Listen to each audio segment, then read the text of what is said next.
Maddie Lee here, coming to you from TD Garden in Boston, where the Thunder have just lost to the Celtics 134 to 129.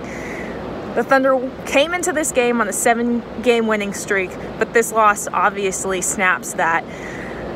They're headed home next after 3 games on the road, but tonight it really came down to defense. And we've said it time and again, in order to win, the Thunder needs its defense to be good. And tonight, it started out with a little less urgency than we're used to seeing from the Thunder. They also started out the game in a bit of a shooting slump, fall into a hole. Towards the end of the second quarter, Al Horford and Kyrie Irving are just really clicking. They seem to be scoring practically at will. The Celtics missed their last shot, but before that, they had 7 straight possessions where they scored.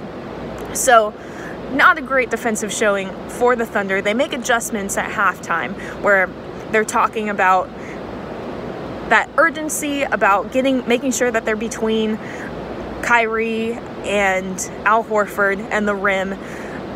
And they are able to come back. They take a bit of a lead in that third quarter. But then Marcus Smart happens. The Thunder are doing a better job on the main guys, but the Celtics have more than just 2 guys on the team, and so they end up leaving Marcus Smart open on the perimeter for a couple of possessions. He starts raining down threes. He gets a rhythm going. The Celtics crawl back into the lead. By the end of the third quarter, they're only leading by 6, but honestly, the Celtics at that point had outplayed the Thunder by so much that the Thunder probably could have considered themselves lucky to only be down by 6 heading into the fourth quarter. That fourth quarter is a tight battle, but the Thunder never regained the lead.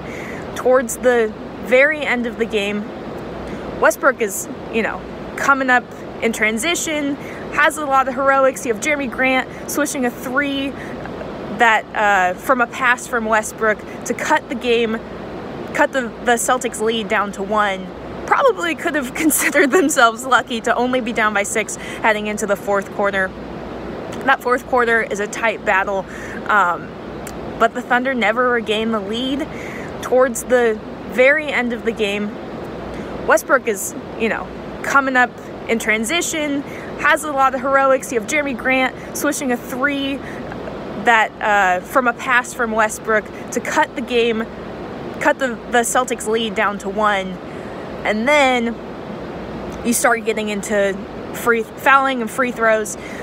Jason Tatum makes the first of his 2, so it's a 2-point game at this point with 16 seconds to go. Billy Donovan said post-game that at that point he's already decided that if he misses and Westbrook is able to grab that rebound, he's not calling a timeout. He's just going to let Westbrook go. He likes the Thunder's chances with Westbrook going in transition and the Celtics having to scramble back and get on defense as opposed to giving them time to reset on defense out of a timeout. However, the Thunder has been really good coming out of timeouts in those set pieces and scoring.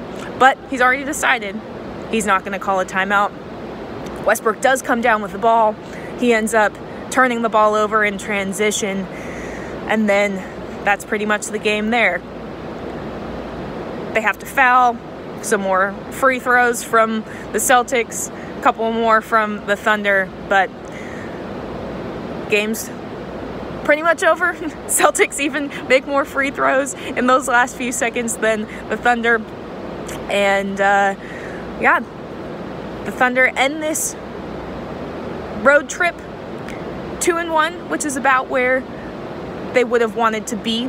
Although this one, they were outplayed and their defense really slipped in this one after having 2 solid defensive nights in the games prior.